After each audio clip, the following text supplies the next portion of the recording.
Donc, au fur et à mesure que vous allez apprendre à faire des choses dans Illustrator, vous pourrez euh, ajouter des choses dans les motifs. Tout ce qu'on peut faire dans Illustrator, vous pouvez le faire dans un motif. Et donc ça peut être sympa. Je peux peut-être tenter d'utiliser le pinceau, activer le pinceau par exemple.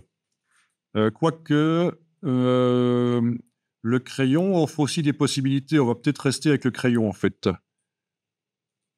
Crayon. Parce que le pinceau, ça nous amène vers des brushes artistiques, ça va peut-être être un peu complexe. Alors, je vais tenter de faire des herbes par-dessus mon lion, par exemple, avec le crayon. Donc, si je double-clique sur le crayon pour avoir ces options, et on est bien en option conserver la sélection, ça veut dire que quand j'ai fait un trait au crayon, le trait reste sélectionné, je peux le modifier. Vous voyez, c'est les options de l'outil, en double-cliquant sur l'outil, et on a l'option ici conserver la sélection. OK, ça veut dire que si je fais un trait, voilà, il reste sélectionné. OK, je vous montre. Regardez, vous allez tester après si vous voulez. Je vais mettre sur ce trait aucune couleur de fond. Par contre, je vais mettre une couleur de contour qui sera du vert si je veux faire des herbes.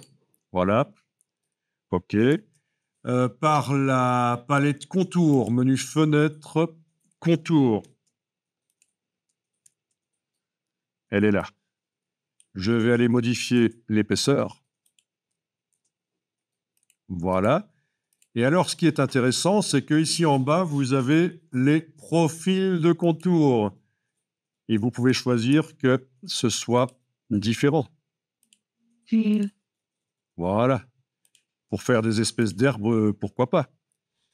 OK. Et donc, les suivants, ça va pas aller. Il va falloir que je fasse un style graphique avec ça, éventuellement. Bah, testez déjà ça, si vous voulez. Vous voyez comme l'application de profil de contour.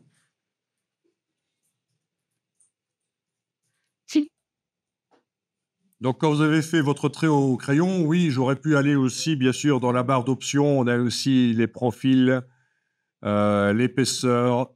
Ça s'y trouve.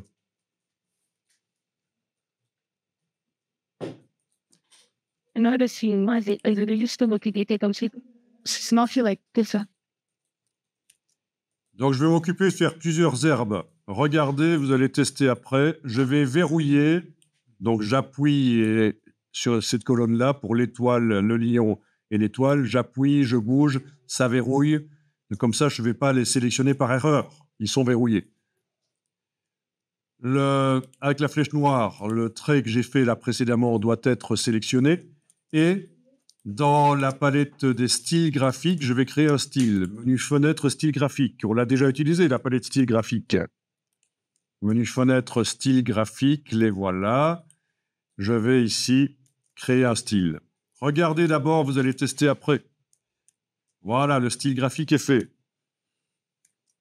Donc après, je vais au crayon dessiner des herbes, voilà. Ah tiens, il y a juste un problème, c'est que si je m'approche trop d'un trait que j'ai déjà fait, ça le modifie en fait.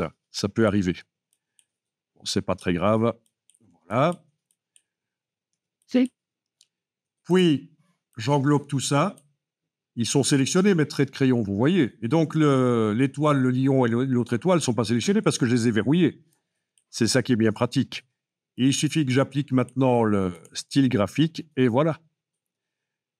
Il faut faire les herbes dans le bon sens, évidemment. Si vous en avez fait une en démarrant du haut vers le bas et que vous appliquez le style graphique, vous allez avoir quelque chose de différent au niveau du style. Donc, faut faire gaffe, le sens de dessin compte. Il est bien sûr possible dans Illustrator de faire des herbes avec des nervures, avec plus de détails, mais ça, c'est ce qu'on appelle des brushes artistiques. Et c'est avec le pinceau, et c'est un peu plus complexe. Ici, c'est très simple, c'est juste un profil Un profil.